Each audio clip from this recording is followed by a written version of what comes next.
Yeah.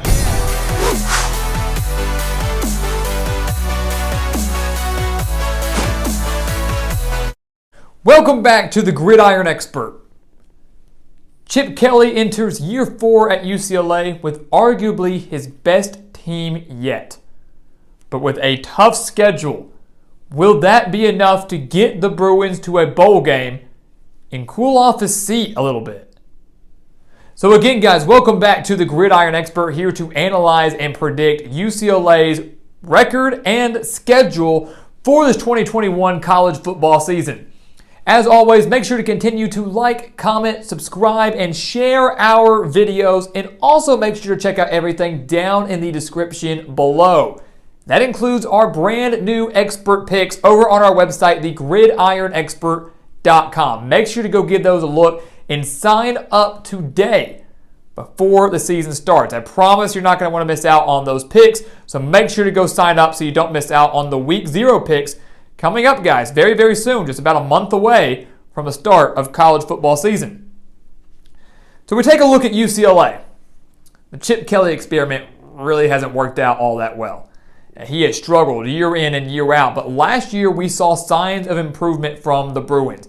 Major signs of improvement. Racked up a few wins in Pac-12 conference play, and the games they lost were all very, very competitive and very, very close. You look at this team, guys. We just said it's maybe the best that Chip Kelly's had since he arrived at UCLA. 19 starters are back for the Bruins. And it starts on offense with 9 starters back, including their star quarterback, Dorian Thompson-Robinson. If he can stay healthy, this offense has the capability and the potential to take off big time.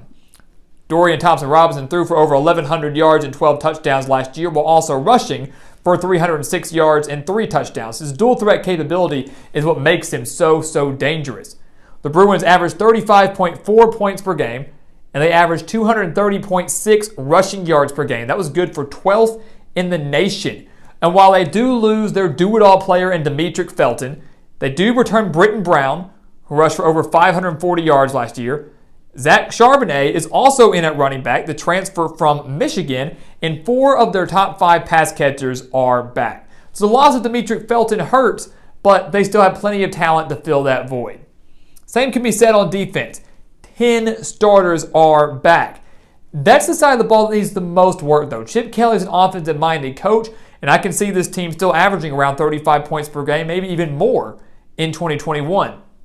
It's the defense that needs to improve. They allowed 30.7 points per game last year and gave up 274.1 passing yards per game. The Bruins were 114th in the nation last year in stopping the pass. That's not a good mark. That's got to improve drastically if they just want to reach that 500 mark. They just want to reach that 6-6 mark. Caleb Johnson returns at linebacker as the leader of this defense. He was the leading tackler last year. He was the sack leader last year with 5.5 sacks, and the whole secondary returns. Pretty much everybody returns with those 10 starters back, so those passing numbers should improve drastically in 2021. We take a look at their schedule. Again, very difficult. LSU in week 2, really week 1, their second game of the year, but they have LSU coming out to the Rose Bowl. Obviously, the South is tough as it is with Arizona State, Utah, and USC. They draw Oregon out of the North. They draw Washington out of the North. They draw Stanford out of the North. So the top 2 teams, and then a Stanford team that's quite the anomaly. It's a tough year for Chip Kelly and the Bruins. It's going to take every little bit for them to get to that 6-6 mark. Let's find out if they can do it. They do play in week 0. August 28th, so again, about a month out, they host Hawaii. And this is not an easy game. Everybody quickly kind of writes off the FCS teams, and they write off these group of 5 teams like Hawaii and just give preference and give the win to the Power 5 team. And that's not the case all the time. Hawaii is a good team. Todd Graham did extremely well there last year, and he's going to do well there again, as Hawaii returned 18 starters, including their quarterback, Chevin Cordiero, and 10 starters back on defense. But the Rainbow Warriors gave up 211.7 rushing yards per game. Well, we just said UCLA averaged 230.6 rushing yards per game. With Thompson-Robinson's dual threat ability and Britton Brown back in that backfield, I expect UCLA to have a big day on the ground, and they will start 1-0 with a win over Hawaii. But the Rainbow Warriors will put up some points, and they will challenge the Bruins in this game. In the official Week 1 LSU travels out to the Rose Bowl in one of the most intriguing Week 1 matchups. There are so many of them. So many big Week 1 matchups. Georgia-Clemson is going to be the highlight. You have Alabama-Miami, a handful of others over the course of that Labor Day weekend. But this is one that isn't being talked about that much. LSU was a major disappointment last year. They took a major step back, but we expected that. When you lose, 20 of your 22 starters in that national championship squad, you're going to take a step back. Well, now we expect them to have a major bounce back year. Miles Brennan is back at quarterback. Kayshon Boutte is back at wide receiver, one of the best quarterback wide receiver duos in the SEC. And they're really going to challenge this UCLA secondary that was so bad last year. Can they step up and shut down this LSU passing attack that's going to be very, very potent as long as Brennan returns to form? When you look at the Tigers too, 9 starters back on defense with one of the best secondaries in the SEC in Derek Stingley and Eli Ricks. I don't know if UCLA is going to be able to generate that much offense in this game. Despite LSU taking a step back last year, I believe the talent, the size, and the experience that LSU brings from the SEC, how well Ed Orgeron has recruited, and how much talent this team as a whole brings back is going to be too much. And I believe the Bruins dropped their first game of the year to LSU. An intriguing matchup, one that I think will be relatively close for a while. The Tigers will pull away. UCLA gets their first bye week of the year. They come off of that. They play Fresno State. We think they defeat Fresno State. Now, obviously, if you're UCLA, you would have liked a different opponent coming off your bye week. I think UCLA could have beat them after the LSU game. But still a week of rest because they start a week earlier, and then they get into Pac-12 play. Their first conference game is at Stanford. And if you remember last year, the game between the Cardinal and the Bruins was absolutely ridiculous. It was unreal, for lack of better words. UCLA led that game by 14 points. They led by 14 with about 5 minutes left and somehow allowed the Cardinal to come back in there, tie the game up, and the Bruins ultimately lost 48-47, and I believe it was double overtime. Went for 2 to get the win and failed. Stanford, as we mentioned, is quite the anomaly this year. We don't know what to expect from the Cardinal. We saw them really finish strong last year, winning their final, 4 games? But they have a brand new quarterback in Jack West. We don't know what to expect too much from the run game led by Austin Jones, although it seemed to improve a little bit as the year went on. But we do know one thing, it's their defense. We do know their defense is going to be very solid, especially in that back seven with that linebacking core and that secondary. And I think that secondary is really going to challenge Dorian Thompson-Robinson to find a way to win this game through the air. Are they going to be able to? I don't think they will. I think Stanford wins this game at home. I think Stanford does just enough to contain Thompson-Robinson and prevent his dual threat capability from showing. If they can contain him in the pocket, and that's going to be the key for many of UCLA's opponents this year, is keeping Robinson in the pocket and forcing him to win the game through the air. We're not saying he can't, but don't allow him to extend plays. Stanford's going to do a good job of that. And I believe they're going to win this game at home in what should be a very close one, maybe another instant classic just like we saw in 2020. But the Cardinals do get the win. UCLA then goes back home and takes on Arizona State. And we said in our Arizona State video that this feels like a major trap game for Herm Edwards and the Sun Devils. And again, we're predicting Arizona State like nothing's going to happen with those recruiting violations because nothing has happened yet. We know they committed the violations, but whether the NCAA chooses to impose those sanctions, impose some sort of punishment on them before the season starts remains to be seen. Right now, since we know nothing, we're going to go with that nothing's going to happen for right now. Last year, UCLA actually beat Arizona State 25-18, beat them by a touchdown. Impressive victory for Chip Kelly and the Bruins. Both teams are drastically different now in 2021. Arizona State and UCLA, for that matter, different for the better. When you look at the Sun Devils, they have a very potent rushing attack, 264.2 rushing yards per game last year. That's ridiculous. Rashad White is back, Jaden Daniels is back, and the defense returns 8 starters and has an elite secondary, and the defense as a whole is one that many believe could be the best in decades for the Sun Devils. I think as a whole, this Arizona State team from top to bottom is better. There's not much of a weakness on this Arizona State team. They need to do better, a little bit better at stopping the run for sure, but this team as a whole, and really just as a defense as a whole, but again, with the 8 starters back and a strong secondary, I don't think they're going to have to worry too much about that. I believe they get revenge over the Bruins despite the game being at the Rose Bowl. Despite the game being on the road, I think Arizona State from top to bottom owns every single edge in this game with the exception of home field advantage. And I believe this team is good enough to overcome that. Sun Devils win, and UCLA is 0-2 in conference play, 2-3 on the year. Everybody's going to get antsy. People are going to be calling for Chip Kelly's head. They want him out. And again, we just kind of focus so much on how hard and difficult this schedule is for UCLA. Again, the 3 losses are a very good SEC team, one of the best teams, if not the best team in the South, and then a Stanford team that who knows what's going to happen with them, but always plays well against UCLA. We do believe the Bruins get their first Pac-12 victory, though, at Arizona. They should take easy care of the Wildcats. I think most teams will take easy care of the Wildcats. Because you look at Arizona, guys, they gave up 270.6 rushing yards per game. UCLA literally should run all over them. The Wildcats with a brand new head coach in Jedd Fisch, quarterback questions, major defensive problems. There's just too many questions and too many things that need fixing down in Tucson. It's going to take Jedd Fisch a while to transform this team. UCLA is in a much better spot. They own all the edges except for home field advantage, and I don't even think that's going to play much of a role for the Wildcats this year. They run all over Arizona. They get that first conference win. They're at 500, and then they have a brutal 3-game stretch against Washington, Oregon, and Utah. Many could say those are the top 3 teams in the Pac-12, if you wanted to. We're not saying that, but many could. Absolutely the top 2 teams in the North, and Washington and Oregon, and then Utah, a sleeper team in the South, a team that's not getting nearly enough credit. UCLA starts with the travel and the road game at Washington. And I would say if this game was at the Rose Bowl, you could say there's a potential upset here, where the Bruins upset the Huskies. But the game's in Seattle. The game is in Seattle. And this Washington team, guys, is for real. Dylan Morris is back at quarterback. You could say Sam Heward's going to be the starter. Regardless, they're going to have a capable quarterback getting the job done. We know that Washington under Jimmy Lake wants to run the football, and we also know that Washington under Jimmy Lake is going to have a stout defense.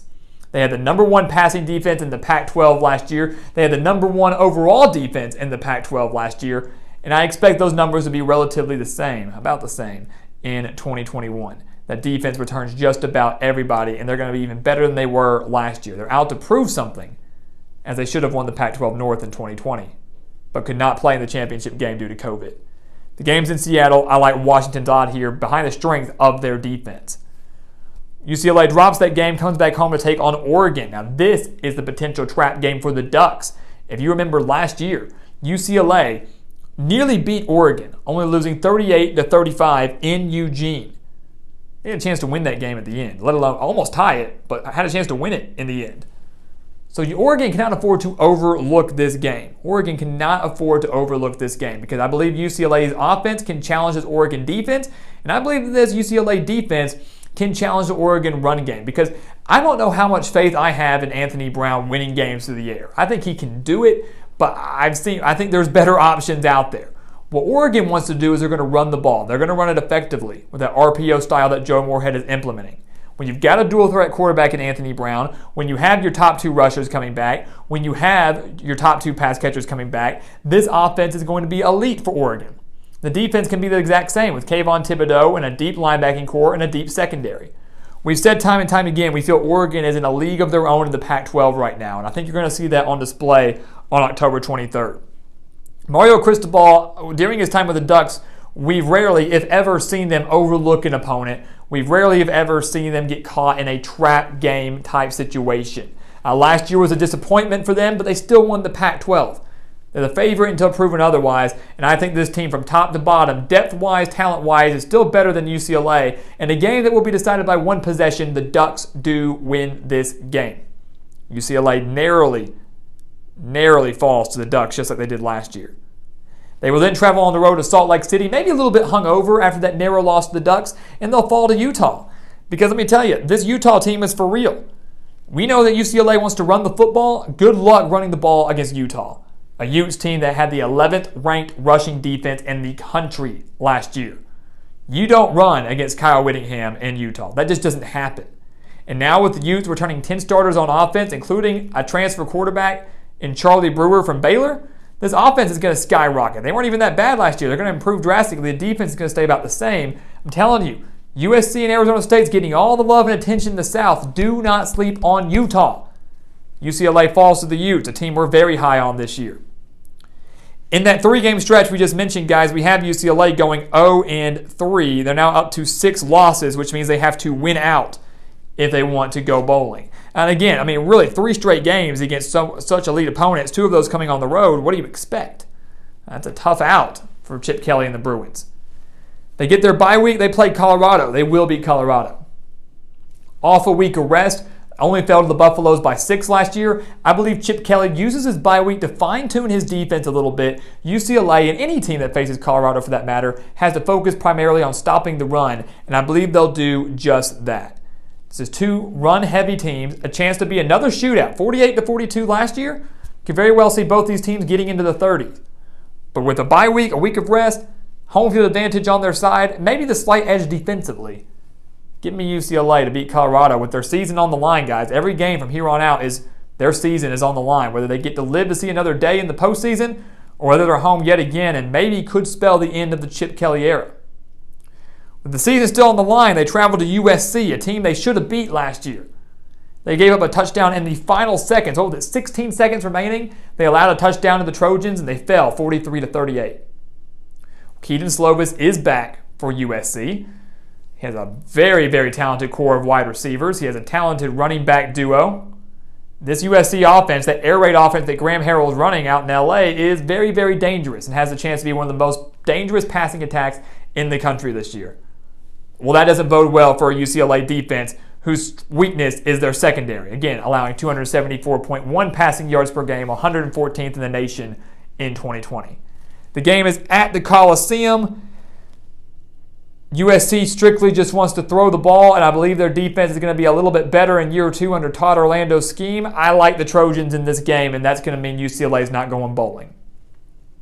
And I know that's not what people want to hear. I know you're going to say they showed signs of improvement last year. How can you say they're staying at home again? But the schedule is just so difficult. And this USC game towards the end of the year, like it always is, does not come in a good spot when your season's still on the line, especially when their strength is the pass and your weakness is stopping it.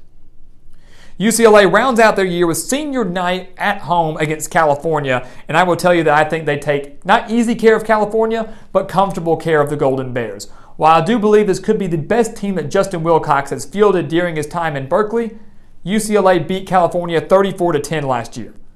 Both teams are improving, but I believe UCLA is improving just as much as California right now. They won by 24 last year. Now they've got the game at home, senior night intact. The only reason UCLA slips up in this game is because they have nothing left to play for. The only reason UCLA falls in this game is because they know whether they win or lose, they're not going to the postseason. Chip Kelly's not wired that way. He's wired to win. He's a winner. And the Bruins will defeat the Golden Bears in the season finale to finish 5-7. 1 win away from bowl eligibility. And if you're searching for that one win that they can get, it's either going to come against Stanford on the road, Arizona State at home, or dare I say Oregon on October 23rd. Those are the 3 games I feel that UCLA can maybe pull off with some sort of upset, surprise some people. They win one of those, they're at least 6-6, and they're going to the postseason.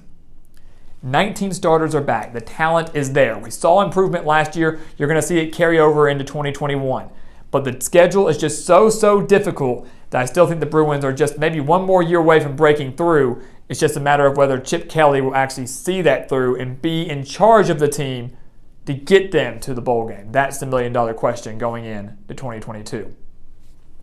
So guys, as always, thank you so much for watching us here at the Gridiron Expert on YouTube. Make sure to continue to like, comment, subscribe, and share our videos. Make sure to check out everything down in the description below too. Do not miss out on those expert picks. Sign up for those today before the season begins. I promise you're not going to want to miss out on that. And as always, guys, thank you so much for watching, and we'll see you next time right here on the Gridiron Expert.